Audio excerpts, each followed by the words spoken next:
அந்த நகைக்கடையில இருக்க ஜுவல்லரி எல்லாம் பாத்துட்டு இருக்க போய் எடுத்து சாப்பிட்டுறா. அங்க வேலை செய்யற அந்த பொண்ணு செக்யூரிட்டியை கூப்பிடுறா, டோரை லாக் பண்ண சொல்றா. அப்ப அங்க வந்து ஒரு பணக்காரி இவ எவ்வளவு நகை வேணா சாப்பிடட்டும், நான் அதுக்கான காசு தரேன்னு சொல்றாரு. இப்ப இவளுக்கு ரொம்ப சந்தோஷமாயிடுது, நிறைய நகை எடுத்து முழுங்க ஆரம்பிக்கிறா. கொஞ்ச நேரத்துல அது தொண்டையில மாட்டிக்குது, அந்த இடத்துல மயக்கம் போட்டு இருந்தாரு. கண்ணு முடிச்சு பாக்குறா, இப்ப ஒரு பெரிய மாளிகையில இருக்கா. இப்ப அந்த ரூம் செம லக்ஸுரியா இருக்கு. அங்க வந்து அந்த பணக்காரரு, நீ ட்ரெஸ் மாத்திட்டு வா, உன் தொண்டையில மாட்டிருக்க எல்லா நகையுமே எடுத்துட்டு அது எல்லாம் உனக்கு தான் சொல்றாரு. எவ்வளவு சந்தோஷமா ட்ரெஸ் மாத்திட்டு டைனிங் ஹால் போறா. அங்க 2 பிளேட் வச்சிருக்காங்க, ஒன்னுல செம டேஸ்டான ஃபுட்டும் இன்னொன்னுல ஜுவல்ஸும் வச்சிருக்காங்க.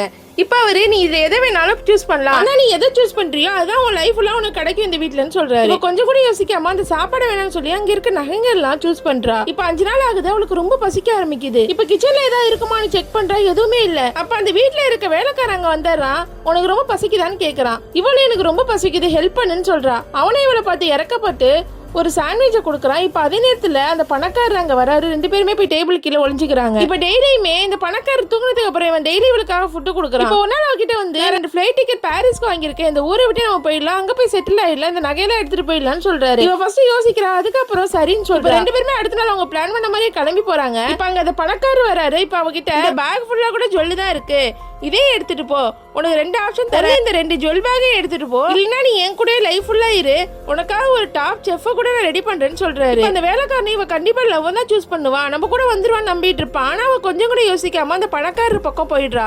இப்ப அவனை மனசோடைஞ்சு அந்த வீட்டை விட்டே கிளம்பி போயிடுறான். இப்ப ரொம்ப வருஷம் கழிச்சு காட்டுறாங்க, இவளுக்கு வயசாயிடுது, அந்த பணக்காரர் கூட இறந்து போயிடுறாரு. அவர் அவளுக்காக நிறைய நகைகளை டெய்லி வைக்கிற மாதிரி செட் பண்ணி வச்சுட்டு போறாரு. இவ டெய்லியுமே அந்த நகைகளை கலெக்ட் பண்ணிட்டே தான் இருப்பா, அந்த வீட்டை விட்டு போகாமலே தான் இருப்பா. வாழ்க்கை மொத்தமே அந்த நகைங்களோடவே கழிக்கலான்னு முடிவு பண்ணிடுறா. வெளி உலக வாழ்க்கையே மறந்துடுறா. உங்களுக்கு இப்படி ஒரு ஆப்ஷன் வந்தா நீங்க எதை சூஸ் பண்ணுவீங்க? இந்த மாதிரி லக்ஸரியா நகையோட வாழ்ற வாழ்க்கையா, இல்ல நம்மள மாதிரி சாதாரண வாழ்ற வாழ்க்கையா? ஒரு கமெண்ட் பண்ணிட்டு போங்க. உங்களுக்கு இந்த வீடியோ பிடிச்சிருந்தா லைக் பண்ணுங்க. இந்த மாதிரி வீடியோஸ் பார்க்க மறக்காம நம்ம சேனலை சப்ஸ்கிரைப் பண்ணுங்க.